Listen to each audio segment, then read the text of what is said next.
اعوذ باللہ من الشیطان الرجیم بسم اللہ الرحمن الرحیم۔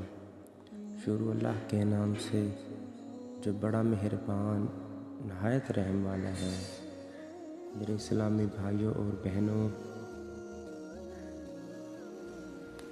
آپ دیکھ رہے ہیں آپ کا اپنا چینل عظمت اسلام، اور آج ہم لے کر حاضر ہوئے ہیں ایک ایسا دلچسپ بیان اللہ اور اس کے رسول صلی اللہ علیہ وآلہ وسلم کی محبت کو عام کرنے کی ایک ادنیٰ سی کوشش کے ساتھ قرآن و سنت کی روشنی میں اصلاح امت کے لیے چند باتیں عرض کرنے جا رہا ہوں۔ اللہ تعالی ہم سب کو حق کی بات سمجھنے اور اس پر عمل کرنے کی توفیق عطا فرمائے، آمین یا رب العالمین۔ میرے پیارے بھائیوں اور بہنوں، شب معراج وہ عظیم اور بابرکت رات ہے جس رات نبی پاک صلی اللہ علیہ وآلہ وسلم کی شان سب سے زیادہ ظاہر ہوئی۔ یہ وہ رات ہے جس میں اللہ تعالیٰ نے اپنے محبوب کو زمین سے اٹھا کر آسمانوں کی بلندیوں تک بلایا۔ یہ خواب نہیں تھا، یہ کوئی خیال نہیں تھا، بلکہ جسم و روح کے ساتھ معراج تھی، اور یہ شرف صرف محمد صلی اللہ علیہ وآلہ وسلم کو عطا ہوا۔ ذرا تصور کریں، جب آقا کریم مسجد حرام سے روانہ ہوئے، براق قدم قدم پر ٹھہرتا تھا، کیونکہ وہ جانتا تھا کہ میری پیٹھ پر اللہ کا محبوب سوار ہے۔ مسجد اقصیٰ میں تمام انبیاء کرام جمع تھے اور امامت کا شرف ہمارے نبی کو دیا گیا۔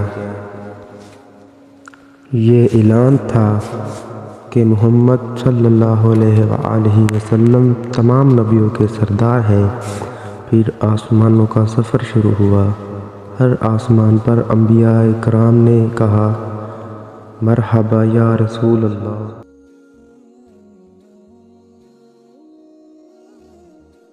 اور جب سدرۃ المنتہا کا مقام آیا، حضرت جبریل رک گئے اور فرمایا، یا رسول اللہ، اب آگے میں نہیں پہنچ سکتا، مگر میرے آقا صلی اللہ علیہ وآلہ وسلم آگے بڑھ گئے، وہاں جہاں نہ کوئی فرشتہ پہنچا نہ کوئی مخلوق۔ یہ مقام صرف محبوب خدا کے لیے تھا۔ اس رات اللہ نے ہم گناہگاروں کے لیے نماز کا تحفہ عطا فرمایا۔ یہی وجہ ہے کہ نماز مومن کی معراج ہے۔ میرے بھائیوں اور بہنوں، یہ رات غفلت کی نہیں، عبادت کی ہے۔ کم از کم 2 یا 4 رکعت نفل سکون سے توجہ کے ساتھ ہر رکعت میں سورۃ الاخلاص پڑھیں۔ اور یہ وہ رات ہے جس رات جو دعا مانگی جائے اللہ کے ہاں قبول ہوتی ہے۔ ہو سکے درود پاک کی کثرت کریں، کثرت کے ساتھ پڑھیں۔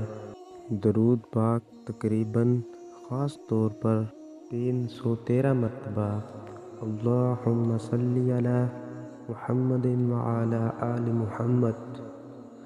اس کے بعد گناہوں کو یاد کر کے آنکھوں میں آنسو لا کر کم سے کم 100 مرتبہ استغفار، اور اپنی آنکھوں میں نمی لا کر اپنے لیے، اپنے والدین کے لیے، اولاد کے لیے اور تمام امت مسلمہ کے لیے دعا کرنا۔ یہی شب معراج کا اصل پیغام ہے۔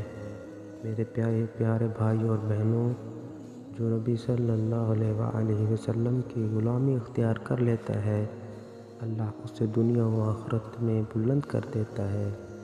اللہ ہمیں شب معراج کی قدر کرنے کی اور نبی پاک صلی اللہ علیہ وآلہ وسلم کی سچی محبت نصیب فرمائے، آمین یا رب العالمین۔ دوستو اگر ہماری ویڈیو آپ کو اچھی لگی ہو تو ہمارے چینل کو فالو، لائک، سبسکرائب ضرور کر دینا تاکہ ہماری آنے والی اسلامی ویڈیو اب تک بوقت پہنچتی رہے۔